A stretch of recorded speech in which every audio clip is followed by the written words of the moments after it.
My game is called the Adventurers Guild, where each player plays the role of a brand new adventurer who has just joined their local guild. Your goal in the game is to rise through the ranks of the guild and become the strongest member. In order to set up the game, you divide the cards into their respective decks, the square cards being item, training, and consequence. And each stack of hexagonal is respectively a rank from C to S, or C, B, A, and S, with each one having a respective rank upgrade deck. So you start by sorting them into their respective decks, then shuffle all the decks, place the required number of quest cards of each rank face down in their respective areas, and for this talk through I'm going to be just using the C ranks. So I will be putting down 6 C rank quests, followed by the stack of rank upgrades.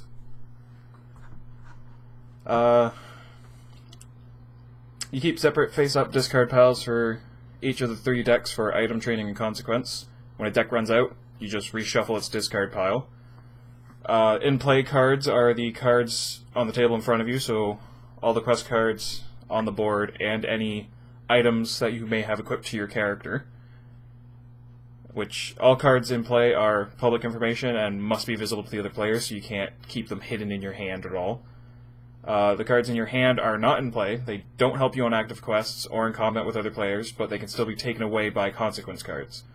At the end of your turn, you may have no more than 5 cards in your hand. Cards in play may not be returned to your hand. They must be discarded if you wish to get rid of them. So, for example, if you had 2 one-handed weapons equipped and you drew a better one, you would have to send one to the discard pile in order to play another one. After all the cards are placed on the board, each player rolls a 6-sided die. Whoever rolls the lowest picks their character card first. And then the player to their left chooses, and so on. Play proceeds in turns, each with 2 choices of what to spend your turn doing. The first player to finish the final rank upgrade wins, depending on the length of game. Normal game takes you through ranks C, B, A, and S. A shorter game will just take you up through rank C. Your turn begins as soon as the previous player's turn ends. It is at this time that you may equip your character with any items you may have collected from previous quests or while training. After you equip any cards you wish to use, you then A, go on a quest, where you move your character token to the next available quest tile of your current guild rank. If the card is face down, flip it face up to reveal the quest. It is here you will compare your character stats to the quest card, if required, as some ranks or quests do not require a stat check. If you do not have the required stats, then you draw a card from the consequence deck and remain on that quest until you complete it, or drop it and draw a number of consequence cards depending on your current guild rank. 1 for B, 2 for A, and 3 for S. As C will not give you any consequence because you cannot fail a quest as there are no stat checks for rank C.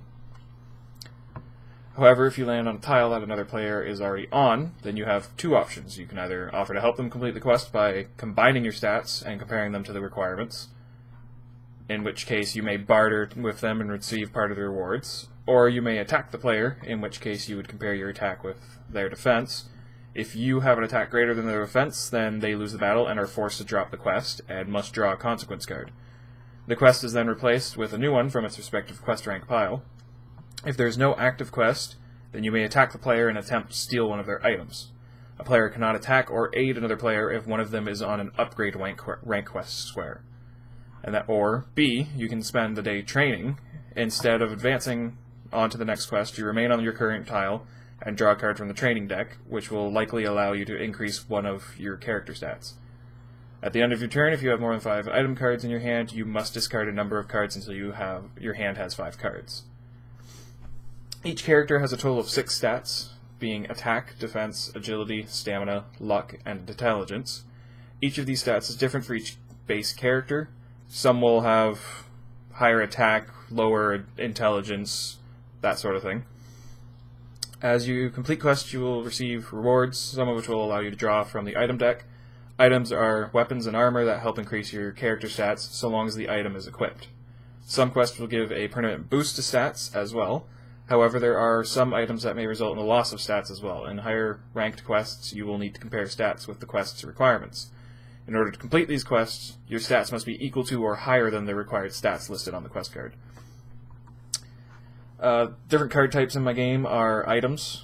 All items you have in play are considered equipped. You may only have one helmet, one gauntlet, one armor, one footwear, and 2 one-handed items, or 1 two-handed item, equipped to your character at a time, unless otherwise specified by your character card. There's training cards, which give the player 2 choices on each card, allowing the player to choose which stat they wish to increase. However, there is a chance that training will have a negative outcome, which might result in the loss of a turn or stats. Consequence cards will either result in the player losing stats, missing their next turn, or losing an item, or various other negative outcomes. As for game length, in order to play a full game of the Adventurers Guild, you would use cards from ranks C to S by using 4 C rank, 4 B rank, 5 A rank, and 5 S rank cards from each basic rank deck on the board. However, if players wish to play a shorter game, they may use less guild rank decks. For example, a 15-minute game could be played with just the C rank and C rank upgrade decks, and by increasing the number of C rank cards on the board compared to the number of cards that would be used during a full game, to 6. In this case, the first player to clear their C upgrade quest would be the winner. So now I'm going to go through a playthrough of a few turns to demonstrate each type of movement and card. So to begin with, each player would roll a 6-sided die. So player 1 rolls a 6, and player 2 rolls a 5. So player 1 goes first. So player 1 would pick from a various list of character cards. So they would say player 1 picks Swordmaster, and player 2 would pick Berserker, where Swordmaster has a bonus of being able to carry an additional one-handed item, but has a penalty in intelligence, and Berserker has a bonus in attack, but a penalty in defense. So, player 1 would start by starting on their ranks, or their first quest, or would start their turn by determining whether they wanted to train for that day or go on their quest.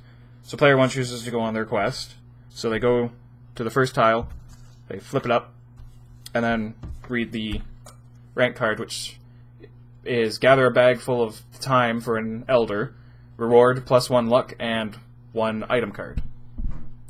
So this means on their character card they would change their luck stat from 1 to 2, and then they would draw an item card from the item deck.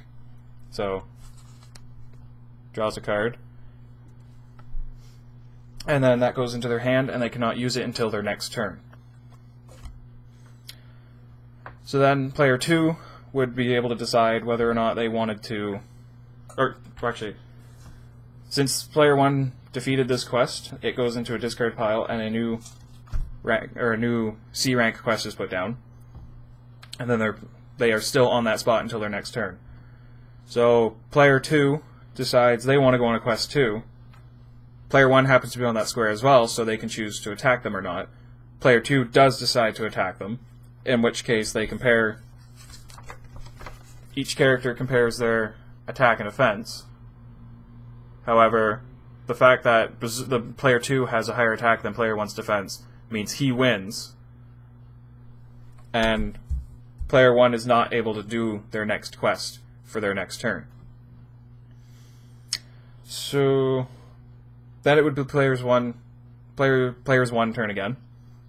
Since they are unable to go on a quest due to losing their fight, they have to train for the day. So they would draw a training card from the training deck, which says they can increase their luck by 1 or increase their stamina by 1. So player 1 chooses to increase their luck again, bringing it up to 3, which they would note down on their character card with a pencil. And then it would be player 2's turn again, in which case they would be able to attempt that quest that they were on. So they'd flip it up, deliver mail for the villagers, reward 1 agility and an item card. So they would increase their character's agility by 1 and also draw an item card, and that would go to the discard pile. So, draw an item. And then put a new one down. So again, since they're both on the same card, player 1 can choose to attack if he desires. So he's going to equip his Iron Dagger that he drew as an item card, increasing his attack by 1, making it 2. Since they are tied with attack, player 1 wins the fight, and player 2 must draw a consequence card. So they have a -1 to defense, but since their defense is already 0, it can't go any lower. Had it been higher, they would have lost a defense stat. And then that pretty much gives a decent sum of what each move can happen. That gives a good example of what the cards entail.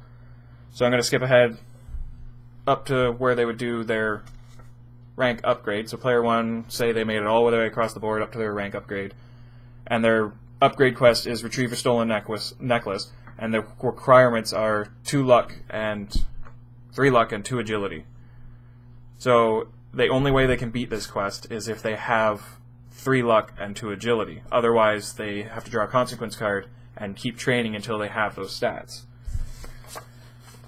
So, player 1 has the 3 luck, however they only have 1 agility, so they fail the quest and have to draw a consequence card, which brings their luck down, oddly, meaning now they need to get another luck and another agility before they can pass the quest. So, loop around, skip player 2, come back to player 1, they decide to train, so they get +1 defense or agility, so they would put it in agility, so that way they would meet that requirement, and then on their next turn they could train again and try and get one that gives them more luck. And then they beat the quest and win the game for this shorter match of just C rank. So that pretty much sums up my game. That would be all. Thank you for listening.